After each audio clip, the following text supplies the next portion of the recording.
10편입니다. 10편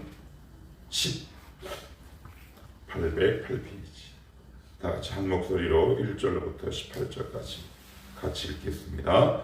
여호와여, 어찌하여 멀리 서시며 어찌하여 환난 때에 숨으시나이까. 악한 자가 교만하여 가련한 자를 심히 압박하오니 그들이 자기가 베푼 꾀에 빠지게 하소서. 악인은 그의 마음의 욕심을 자랑하며 탐욕을 부리는 자는 여호와를 배반하여 멸시하나이다. 악인은 그의 교만한 얼굴로 말하기를 여호와께서 이를 감찰하지 아니하신다 하여 그의 모든 사상에 하나님이 없다 하나이다. 그의 길은 언제든지 견고하고 주의 심판은 높아서 그에게 미치지 못하오니 그는 그의 모든 대적들을 멸시하며 그의 마음에 이르기를 나는 흔들리지 아니하며 대대로 환난을 당하지 아니하리라 하나이다.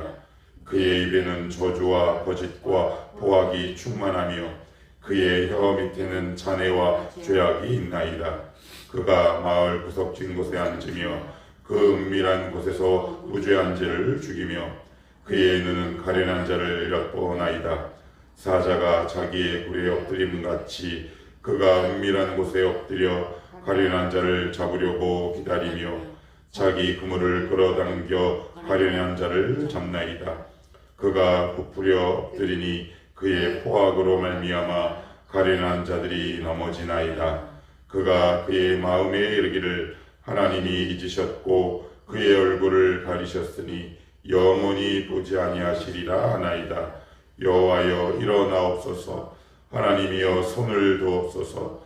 가난한 자들을 잊지 마옵소서. 어찌하여 악인이 하나님을 멸시하여 그의 마음에 이르기를 주는 감찰하지 아니하리라 하나이까. 주께서는 보셨나이다. 주는 재앙과 원한을 감찰하시고 주의 손으로 갚으려 하시오니 의로운 자가 주를 의지하나이다. 주는 벌써부터 고아를 도우시는 이시니이다. 악인의 팔을 꺾으소서. 악한 자의 악을 더 이상 찾아낼 수 없을 때까지 찾으소서. 여호와 앞에서는 영원 무궁하도록 왕이시니 이방 나라들이 주의 땅에서 멸망하였나이다. 여호와여, 주는 겸손한 자의 소원을 들으셨사오니 그들의 마음을 준비하시며 귀를 기울여 들으시고 고아와 압제당하는 자를 위하여 심판하사 세상에 속한 자가 다시는 위협하지 못하게 하시리이다. 아멘. 시편은 복이 있는 사람이라고 시작을 합니다. 그래서 복이 있는 사람을 1편에서는 하나님께서 인정하시는 사람, 악인은 결국 망한다. 그래서 시편에서 말하는 복의 개념은 하나님께 피하고 엎드리고 도망가고 무릎 꿇고 기도하는 자라고 그랬습니다. 그래서 다윗의 인생은 하나님께 늘 피하는 인생이었죠. 그러다가 피하다가 뭘 발견했을까요? 시편 그 8편에 여호와 우리 주여, 주의 이름이 온 땅에 어찌 그리 아름다우신지요. 주님의 이름이 온 땅에 가득 찼군요. 저는 몰랐는데 주님께 피하다 보니까 내가 가는 발걸음마다 주님이 이름이 있었군요. 그리고 9편에서는 그 주의 이름의 능력이 무엇인가 찬양합니다. 그런데 이 시편 기자의 고민이 생기기 시작합니다. 그건 뭐냐면 하나님의 이름이 온 땅에 가득하고 온 땅에 충만하고 주의 능력이 충만한데 왜 이렇게 악인이 득세하냐는 겁니다. 이게 이제 우리의 현실적인 고민인데 말씀을 들어가기에 앞서서 이렇게 생각하시면 좋습니다. 왜냐하면 저와 여러분은 물고기입니다. 물고기가 살기 위한 필요 충분 조건이 딱 하나 있습니다. 그건 뭐냐면 물입니다. 물을 떠나서는 살 수 없습니다. 우리는 물고기는 무슨 호흡을 할까요? 허파호흡을 합니다. 물 속에서 살아야 합니다. 근데 물은 현실이고 환경이고 고난입니다. 우리의 믿음은 어디서 진가가 발휘되냐면 물 밖이 아니에요. 물 속으로 더 깊이 들어가야 합니다. 근데 우리는 믿음을 가지고 현장에 딱 나갈 때 왜 이래요? 당황하죠. 하나님, 기도하는데 왜 이래요? 여기서 이제 우리 믿음이 흔들리기 시작합니다. 근데 꼭 기억하셔야 할 게 있습니다. 우리가 믿음이 있기에 물속에 들어가는 겁니다. 물고기가 물속에 들어가야 하는 것처럼 우리는 물속이라는 현장과 현실 안으로 들어갑니다. 그런데 그 현실 안으로 쭉 들어가 보니 어떻다? 악인이 득세한다. 의인이 핍박받는다. 우리가 그 지점에서 놀라고 당황하죠. 그런데 이것이 바로 무엇이다? 우리가 놀아야 할 장소예요. 헤엄쳐야 할 장소라는 겁니다.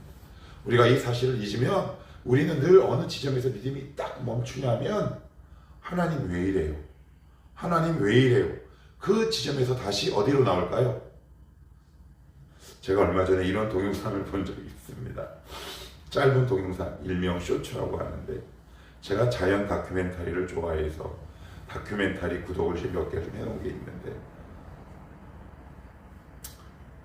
상어가 이따만한 물고기를 해변가로 막 봅니다.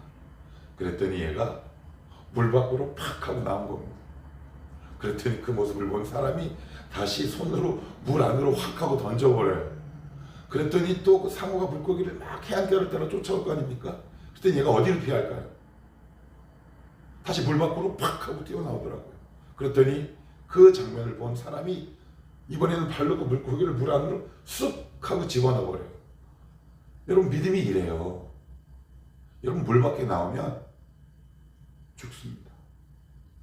우리는 물 속으로 들어가야 사는 사람입니다. 그래서 결국 그 상어보다 빠른 헤엄으로 상어의 추격을 피해 저쪽으로 도망가. 그게 왜 이렇게 잔상과 여운이 깊이 나는지 모릅니다. 현장과 현실에 가면 우리보다 훨씬 큰 물고기와 같은 악인이 우리의 마음을 상하게 하죠. 그리고 우리의 현실을 되게 고달프게 합니다. 그렇다고 우리가 물 밖으로 나와야 합니까? 아니에요. 우리가 이길 수 있는 방법은 뭔가요? 그 물고기, 더 큰 물고기보다 우리가 헤엄을 더 빨리 치면 됩니다. 하나님은 우리 그걸 요구하시는 겁니다. 그런데 우리는 자꾸 현실이 딱 다가오면 물 밖으로 가요. 그럼 숨이 끊어집니다. 우리의 생명력이 끊어져요. 그러면 물 밖에 나온 그 죽은 물고기는 식탁에 올려줄 수밖에 없는 거죠. 그런 이해를, 그런 사실을 염두에 두고 오늘 이 다윗이 하나님 주의 이름이 온 땅에 그리 아름답고 주의 이름이 능력이 있는데 왜 이렇게 악인은 득세하는 겁니까? 라는 고민에 관한 통찰이 바로 여기에 담겨져 있다. 그러니까 이 말인즉슨 지금 다윗이 물 밖이다, 물 아니다. 물 아니에요. 물 속에 들어갔더니 자기를 잡아먹으려 하는 물고기, 악한 물고기가 너무 많은 거예요. 거기서 숨을 쉬며 하나님께 부르짖는 기도. 자, 1절 여호와여 어찌하여. 그래서 어찌하여라는 말은 이게 한탄, 비탄처럼 느끼지만 이게 사실 더 깊은 의미가 있지요. 무슨 의미냐? 하나님을 찾는 기대감이 담겨져 있는 겁니다. 하나님 어찌 그렇습니까? 라고 물 안으로 탁 들어가 보니까 하나님 저를 공격한 자들이 너무 많습니다. 하나님 어떻게 하면 좋겠습니까? 이건 단순한 한탄을 넘어서 무엇을 표출하는 걸까요? 하나님을 향한 기대감을 표출하는 겁니다. 하나님께 더 나아가기 위한 몸부림이다 라는 말씀입니다. 여러분 어떠세요? 물 안에 들어가면 우리가 의지할 건 하나님밖에 없는 거죠. 그래서 여러분 물 밖으로 나오시면 안 됩니다. 나오시면 안 돼요. 거기서 다윗의 기도가 우리에게 필요합니다. 하나님 어찌하여, 하나님 좀 저 좀 도와주십시오. 이렇게 부르짖고 있어요. 어찌하여 환난 때에 숨으시나이까. 그러면서 악한 자가 쭉 얘기하는데 악인의 특징에 관해서 쭉 이 다윗이 언급을 하고 있어요. 악한 자가 첫째 특징이 뭐라고 얘기합니까? 교만이랍니다. 교만. 세상의 모든 것이 자기 발 안에 있다는 거죠. 물속에 들어갔더니, 세상에 들어갔더니, 직장에 갔더니, 현장에 갔더니 교만한 자가 아주 너무 많다라는 겁니다. 그들은 아주 교만해요. 그래서 어떻게 이야기하느냐? 자기보다 약한 가련한 자를 막 압박하는 겁니다. 너 내 힘 이렇게 세. 너 내 앞에 무릎 꿇어. 이렇게 우리를 압박하고 있다는 거죠. 그리고 뭐라고 얘기하냐면 그들이 자기가 베푼 꾀에 빠지게 하소서. 이렇게 다윗은 울부짖습니다. 자, 3절은 또 악인의 특징은 그의 마음의 욕심을 자랑하며 탐욕을 부리는 자는 여호와를 배반하며 멸시한다. 하나님이 없다라고 얘기하는 겁니다. 하나님이 없으니까 이 세상에 두려운 게 있어요, 없어요? 없지요. 그런데 우리는 누구를 늘 의식하며 살아갑니까? 하나님을 의식하며 살아가니 이 교만할래야 교만하기가 어려워요. 교만하다가도 그 교만이 꺾이게 마련이죠. 그러면서 4절은 이렇게 얘기합니다. 같이 한번 읽어봅니다. 시작. 악인은 그의 교만한 얼굴로 말하기를 여호와께서 이를 감찰하지 아니하신다 하며 그의 모든 사상에 하나님이 없다 하나이다. 그러니까 악인의 특징이 뭐예요? 결론을 딱 얘기하면 하나님이 없다. 단정을 탁 지어. 그러니 두려울 게 없어요. 그러니 자기보다 약한 자를 핍박합니다. 만만한 자에게 폭언을 얘기하는 겁니다. 위력을 행사하는 거죠. 근데 우리는 그 앞에 당하다 보니까 하나님 앞에 뭐라고 탄식합니까? 어찌하여. 13절도 뭐라고 시작합니까? 13절 시작. 어찌하여. 하나님 이게 어떻게 된 일입니까? 하나님 오늘도 은혜 받고 기도하고 나가는데 오늘도 내 앞에 딱 우뚝하니 서 있는 저 악인은 나를 이 폭력적인 말로 위해를 가하고 나를 압박하는 저 인간은 어떻게 된 겁니까? 거기에 대한 하나님이 이렇게 말씀합니다. 걔 하나님이 없어서 그래. 걔 하나님이 없어서 그러니 너무나 당연한 거야 라고 말씀해요. 그러니 우리가 어떻게 살아야 할까요? 그들을 이기는 방법은 뭘까요? 하나님의 은혜밖에는 다른 방법이 없어요. 여러분의 마음을 튼튼하게 부정하는 것 외에는 다른 방도가 떠오르지 않아요. 그리고 나서는 8절까지 9절까지 악인에 대해서 쭉 언급을 하고 나서는 드디어 9절 한번 볼게요. 사자가 자기의 굴에 엎드림 같이 그가 은밀한 곳에 엎드려 가련한 자를 잡으려고 기다리며 자기 그물을 끌어당겨 가련한 자를 잡나이다. 그런데 여러분 여기 악인의 특징 쭉 얘기하는데 뭐가 하나 빠졌어요. 회개가 없어요. 악인의 특징은 회개가 단절된 사람입니다. 이건 정말 무서운 겁니다. 하나님께 돌아올 방법이 없는 겁니다. 그러면 우리가 그 다리가 되어야 되지 않겠습니까? 하나님 저 악인 원수를 갚아주시옵소서. 물론 우리는 이렇게 기도할 수 있어야 되겠지만 여러분 한번 1절로부터 10절까지 한번 읽어보십시오. 기세등등한 그의 그 무시무시한 세력, 그는 그의 힘을 자랑하지만 결국 회개가 없습니다. 회개는 주님께 돌아오는 방법이기도 한데 악인은 회개가 단절된 사람입니다. 불쌍한 존재요, 아련한 존재인 겁니다. 우리가 나를 압박하고 핍박하는 자를 궁휼한 마음을 볼 때, 왜 우리가 제 아내가 예전에 저한테 그런 말 했다 그러잖아요. 지금은 싸우는 일이 뭐 거의 없는데 예전에 한 10년은 참 치열하게 싸운 것 같아요. 이 인간이랑 사로 마로 고민할 때 마음을 돌이킬 때가 있었답니다. 언제인지 아세요? 저 잘 때랍니다. 얼마나 철이 없었으면. 그러면서 저의 자는 모습을 보고 이런 마음을 품었다고 해요. 아이고 자는 거 보니 왜 이렇게 불쌍하냐. 한 영혼이 불쌍하게 보이면 끝난 겁니다. 나를 압박하는 사람이 불쌍하게 보이면 그 불쌍하게 보는 사람이 이긴 거죠.